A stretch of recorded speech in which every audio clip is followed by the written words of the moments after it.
Here's a shocking truth. Valedictorians with their perfect GPAs often score lower on their first LSAT attempts compared to B students. As someone who's taught over 10,000 LSAT students in the last 20 years, I've uncovered a surprising pattern. The habits that make you excel in school could be the very thing sabotaging your LSAT score. Today, I'm going to reveal why being the so-called perfect student is destroying your chances of a top LSAT score and exactly how you can turn it around. First, for those who don't know me, my name is Steve Schwartz. I've been teaching the LSAT since 2005, and I personally increased my own LSAT score from a 152 to a 175. Now, you might be a perfect student if academic excellence has been your identity for years. You've always been the one who reads every word, understands every concept, and follows every instruction to the letter. But here's the paradox. The LSAT doesn't reward these habits. In fact, it punishes them. I call this the perfect student paradox.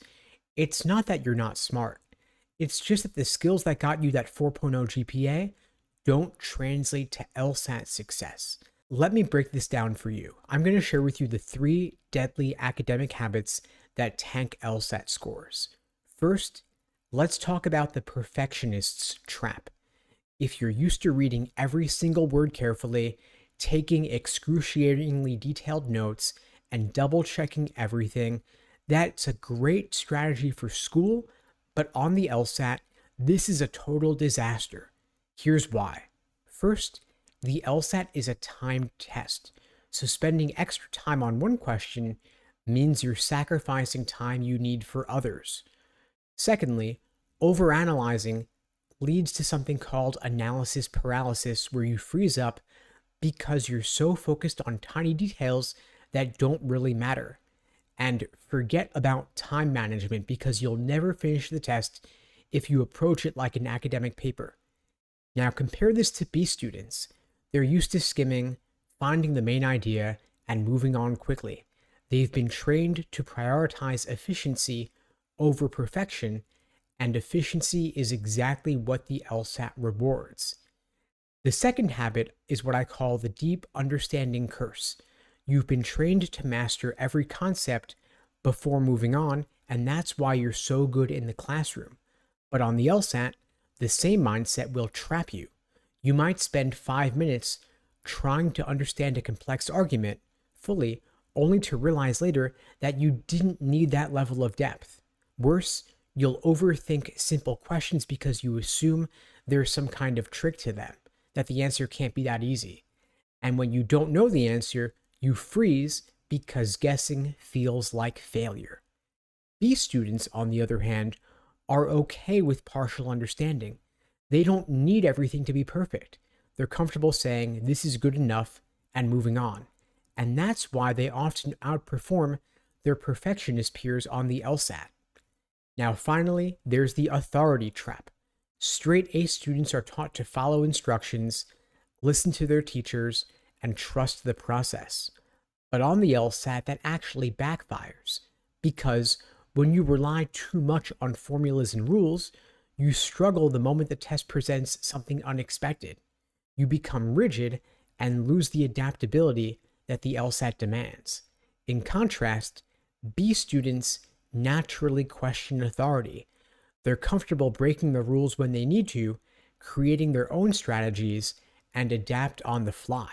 And that flexibility is a huge advantage. Now, when I've compared the perfectionist students' performance on the LSAT with B students' performance, what I found is that perfect students take twice as long per question, they change their answers 3 times more frequently, and report 40% higher test anxiety.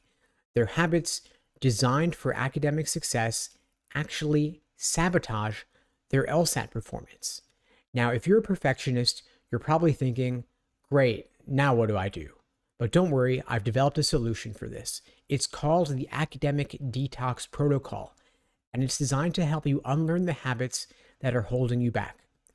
Phase 1 is all about breaking the habits that don't serve you. So I recommend first that you start with timed reading exercises where you force yourself to skim and find the main idea quickly. Then you practice identifying wrong answers intentionally, because this teaches you how the test makers set their traps.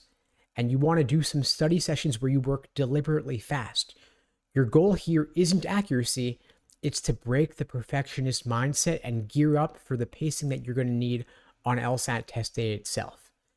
Phase 2 is to build your LSAT instincts, the ones that the LSAT actually rewards. You focus on pattern recognition instead of deep analysis, because most LSAT questions follow predictable structures. You want to do decision-making speed drills to train yourself to trust your gut, and most importantly, practice getting comfortable with uncertainty. You don't need to feel 100% confident to pick the right answer. And finally, phase 3 is about refining your approach. You learn strategic perfection, knowing when precision matters and when it doesn't. You practice selective depth, where you choose what deserves your attention, and you develop controlled intuition so you can trust your instincts without second guessing. Now, at LSAT Unplugged, we create personalized day-by-day study plans for all of our students, and that could involve walking them through a 3-phase approach like this to help them break out of the perfectionist mindset. We pair that personalized study plan with private, one-on-one coaching on a consistent weekly basis to provide you with accountability, motivation, and support along the journey to 170 plus. If you'd like my help, you could check out the links below to book a call with me and my team. We'd be glad to help you out. Now, this approach here isn't just a theory, it actually works. Let me share a couple of examples. Sarah, a 4.0 student, started with a 155, but after breaking her perfectionist habits, she scored a 172 on LSAT test day. Michael, who had a 3.7 GPA, leaned into his natural instincts and went from a 158 to a 175. And Jennifer, another straight A student, was stuck at 165 until she embraced this process. She ended up with a 170 on test day. The most important takeaway I want to share with you today is that you need to shift your mindset. Stop thinking, I must understand everything perfectly. Instead, start thinking, I must identify what matters quickly. This isn't about lowering your standards. Instead, it's about applying your excellence in a way the LSAT actually rewards in timed conditions. So if you've been frustrated with your LSAT progress, now you know why. Your academic habits aren't the solution, they're actually the problem. But the good news is, you can fix this by adopting the academic detox protocol. Just follow the steps I outlined. If you'd like my help, incorporating them into a personalized day-by-day study plan, pairing it with private one-on-one coaching on a consistent weekly basis on your journey to 170 plus, you could check out the links below to book a call with me and my team. We'd be glad to help you out. And in the meantime, I'll wish you all the best and take care.